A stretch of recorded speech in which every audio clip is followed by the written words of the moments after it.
श्रोताओं, मैं मुकेश गंभीर, डायरेक्टर रेडियो बूस्ट, आज एक बार फिर से अपने स्टूडियो में एक ऐसी शख्सियत के साथ प्रस्तुत हूं जिनको सुनने के बाद आपको इस बात का आश्चर्य होगा कि being a doctor, being a medical doctor, किस तरह से कोई आदमी एक बहुत अच्छा गजलकार भी हो सकता है। डॉक्टर मनोज चोपड़ा, जो कि हेल्थ सर्विसेज में एक डॉक्टर के तौर पर वेल एस्टेब्लिश्ड हैं। जब हमें मालूम हुआ कि आप बहुत अच्छी गजल कहते हैं, तो मैं तब से इस बात के लिए डॉक्टर साहब के पीछे लगा हुआ था कि डॉक्टर साहब, हम किसी दिन आपको अपने स्टूडियो में बिठा के अपने ऑडियंस के लिए बहुत बेहतरीन गजलें आपकी प्रस्तुत करवाएंगे, क्योंकि मैं ये चाहता हूं कि जिस भी विधा से बहुत से लोग नवाजे गए हैं, अपनी इस कला को वो सिर्फ अपने तक सीमित ना रखें और वो उसको आगे लोगों में, हमारी ऑडियंस में भी बांटें।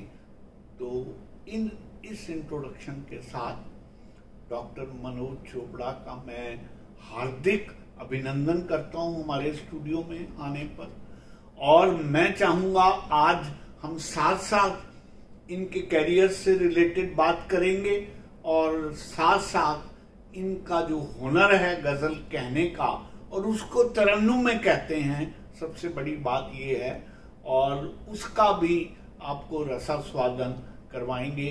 डॉक्टर साहब, आपका एक बार फिर से हमारे स्टूडियो में स्वागत है। धन्यवाद जी डॉक्टर साहब, मैं इससे पहले कि हम आपकी गजलों पर आए, मैं ये चाहूंगा कि आप थोड़ा सा इंट्रोडक्शन हमारी ऑडियंस को दें। आपने कहाँ से शिक्षा प्राप्त की, हेल्थ सर्विसेज में आप किस ब्रांच को हैंडल कर रहे हैं, थोड़ी सी ये बात करके फिर हम आपकी गजलों पर आते हैं। बहुत बहुत धन्यवाद आदरणीय गंभीर सर। मेरी ज़र्र नवाजी है कि आपने मुझे इस तरह से नवाजा, बल्कि मैं तो कोई ऐसी शख्सियत रखता भी नहीं हूँ,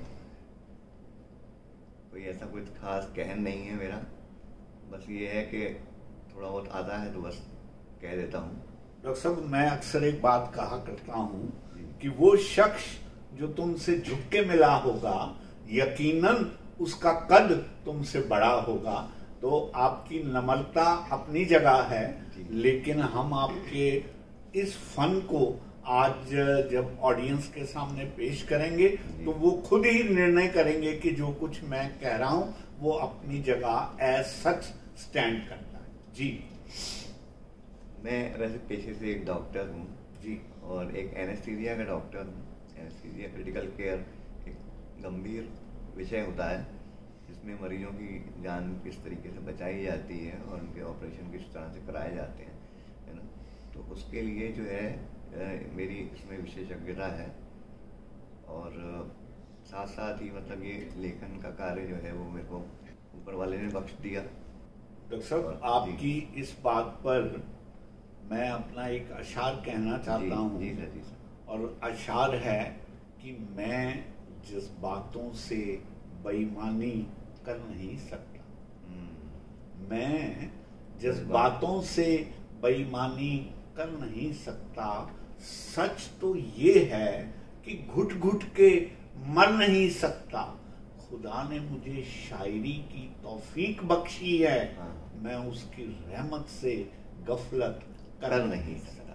बहुत बहुत तो डॉक्टर साहब, जिन जिन को भी परमात्मा ने जो रहमत बख्शी है, उसमें कोई गफलत नहीं होनी चाहिए, उसे लोगों में हमें बांटना चाहिए। चाहे कोई प्रोफेशन से डॉक्टर है, चाहे कोई ब्यूरोक्रेट है, जिनको भी इस तरह के हुनर से नवाजा गया है, मैं समझता हूँ उनका ये इखलाकी फर्ज बनता है कि वो उसको आम जनता में बांटें, और जिस सुख से हम नवाजे गए हैं उसको हम आम जनता से महरूम ना रख के उनमें शिरकत करें। तो आपने अपनी इंट्रोडक्शन दी, हम अब आपसे थोड़ा सा आपकी गजलों के हुनर के बारे में बात जानना चाहेंगे। जी जी। तो गज़ल जो है, गज़ल का सिलसिला तो काफ़ी समय से ही जारी है जी। लिखते रहे हैं काफ़ी समय से, हाँ जी। सीखते भी रहे हैं, जितना जी। आता है उतना ही, है ना। तो एक अभी ताज़ा एक गज़ल है जी। गज़ल क्या आपको सुना रहा हूँ जी। नज़्म है इस पे, हाँ। ये पेश कर रहा हूँ कि जी इरशाद। आवाज़ देकर मुझे बुलाता तो मैं भी आता। क्या बात, बहुत आवाज़ देकर मुझे बुलाता तो मैं भी आता। जी। वो जख्म अपना मुझे दिखाता तो मैं भी आता। बहुत अच्छा, बहुत वो जख्म अपना आवाज़ देकर मुझे बुलाता तो मैं भी आता। वो जख्म अपना मुझे दिखाता तो मैं भी आता। उसे तो करनी थी रूदाद अपनी ख्वाहिशों की, उसे तो करनी थी रूदाद अपनी ख्वाहिशों की, फ़कत वो दर्द मुझे सुनाता तो मैं भी आता। बहुत अच्छा, फ़कत वो दर्द मुझे सुनाता तो मैं भी आता। बहुत अच्छा। मेरी भी आंख लग गई थी दो टुकड़ों कर, मेरी भी आंख लग गई थी दो टुकड़ों कर, अगरचे प्यार से वो जगाता तो मैं भी आता। बहुत खूब। अगरचे प्यार से वो जगाता तो मैं भी आता। कभी जो चलकर दो कदम भी इश्क में मेरे, कभी जो चलकर दो कदम भी इश्क में मेरे, कभी जो चलकर दो कदम भी इश्क में मेरे, रस्म वो कोई कभी निभाता तो मैं भी आता। बहुत अच्छा। रस्म वो कोई कभी निभाता तो मैं भी आता। बहुत अच्छा। आवाज़ देकर मुझे बुलाता तो मैं भी आता। बहुत अच्छा। छोटी सी नज़्म थी ये। जी। बहुत ही इंडिविजुअलिस्टिक मैसेज इसमें छुपा हुआ है और बहुत खूबसूरत ढंग से इसकी आपने बानी करी है। तो डॉक्टर साहब, हम ये चाहेंगे कि आप इस गज़ल कहने की यात्रा को आगे बढ़ाते हुए हमें और भी इस तरह की गज़लें आप हमें सुनाइए। आप तहत में सुनाना चाहते हैं, बहुत बढ़िया बात है। एक नज़्म अभी अभी हुई है ये, लुटते हुए साहिल पर जा जा के रुकना, लुटते हुए साहिल पर जा जा के रुकना। हाँ। लुटते हुए साहिल पर जा जा कर रुकना, फिर टूटी हुई कश्ती से रो रो के मिलना। क्या बात है। फिर टूटी हुई कश्ती से रो रो के मिलना, चलती हुई राहों में आ के रुकना, चलती हुई राहों में आ के रुकना, पथराई हुई आंखों से हर शख्स को तकना, फिर दिल को डुबो देना गहरे से पानियों में, फिर दिल को डुबो देना गहरे से पानियों में, फिर जिस्म के बोझे को उठाए हुए थकना। क्या बात। फिर जिस्म के बोझे को उठाए हुए थकना, क्या यही किस्मत है हर शख्स को सहना, क्या यही किस्मत है हर शख्स को सहना, क्या यही मुकद्दर है खामोश ही रहना, क्या यही नियमत है हर एक की सुनना, क्या यही तकदीर है कुछ भी नहीं कहना, क्या बस दर्द को सहना, बस दर्द को सहना। बहुत बहुत सुंदर। डॉक्टर साहब, आप तरन्नुम में भी तो कहते हैं ना? तरन्नुम में अभी मुझे कुछ अभी याद नहीं आ रहा है। अच्छा, चलिए कोई नहीं। हमारा और आपका मिलने का सिलसिला तो अब बना रहेगा। आप सर कुछ एक प्रस्तुति दे रहे कुछ अच्छा। नहीं, देखिए, मैं तो आपकी शायरी से प्रभावित होके बीच बीच में बोलता रहता हूँ और मेरा ये सिलसिला बना रहेगा। तो फिर भी आप कह रहे हैं तो मैं अपनी बात को अलग अलग रुबाइयों के फॉर्म में हमेशा कहता हूँ।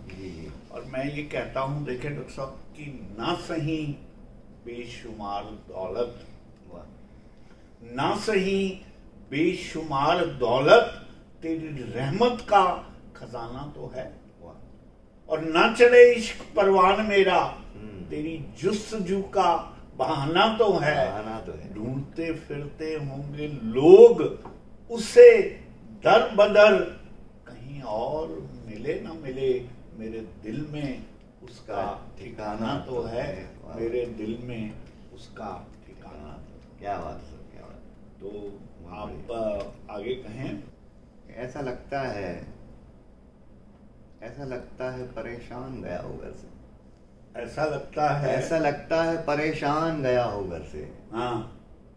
ऐसा लगता है परेशान गया हो घर से। हाँ। और जान रखकर बेजान गया हो घर से। क्या बात।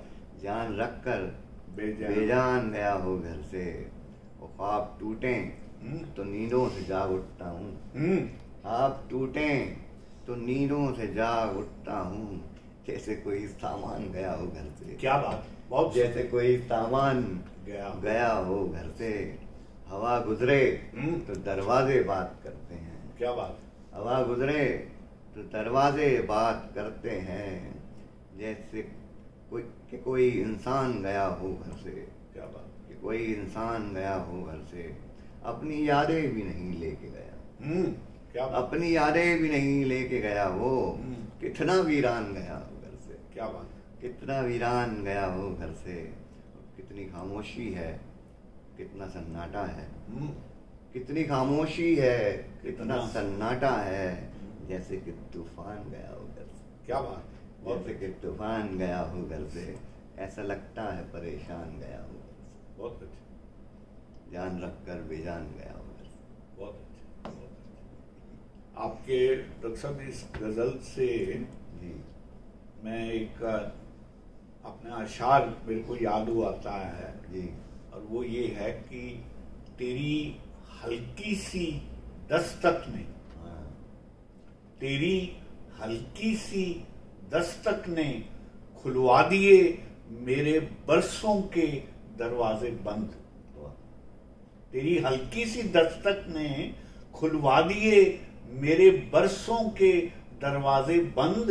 ये तेरे दस्तक की ताप थी या कमजोर थे मेरे दरवाजे बंद। ये तेरे दस्तक की ताप थी या कमजोर थे मेरे दरवाजे बंद। वाह क्या बात। ये सिर्फ आपको प्रेरणा देने के लिए कहे गए मेरे अशार हैं, ताकि आप हर अशार पर अपनी नई कोई गजल। मैं आपको एक आखिरी गजल सुनाया। चलिए। तुम्हारी आंखें बता रही हैं मुझको, तुम्हें फिर आज कुछ धोखा हुआ था, और वो आके सो गए हैं पहलू में मेरे, मगर ये ख्वाब तो देखा हुआ था। देखा हुआ था। वह टटोल भी नहीं पाया है मुझको। वो टटोल भी नहीं पाया था मुझको। मैं जगह जगह से टूटा हुआ था। क्या बात। मैं जगह जगह से टूटा हुआ था। उसने आंखें भी लगा दी हैं समेटने में मुझे। उसने आंखें भी लगा दी हैं समेटने में मुझे। मैं हद से ज्यादा ही बिखरा हुआ था। बहुत अच्छा। मैं हद से ज्यादा ही बिखरा हुआ था। और सैलाब आंखों में न आ जाए, सैलाब आंखों में न आ जाए तो चुप था। खुद को ऐसे भी मैंने रोका हुआ था। खुद को ऐसे भी मैंने रोका हुआ। ये थे डॉक्टर मनोज, जिनकी हमने नज़में गजलें आज सुनी हैं। साथियों, मैं इस वादे के साथ आपसे विदाई चाहता हूं कि मनोज जी को हम पुनः अपने साथ बार बार अपने स्टूडियो में लाएंगे और इनकी गजलों की जो लंबी फेहरिस्त है उसको हम एक एक करके सुनेंगे, उसका स्वाद लेंगे। तब मनोज, आपका बहुत बहुत धन्यवाद और बहुत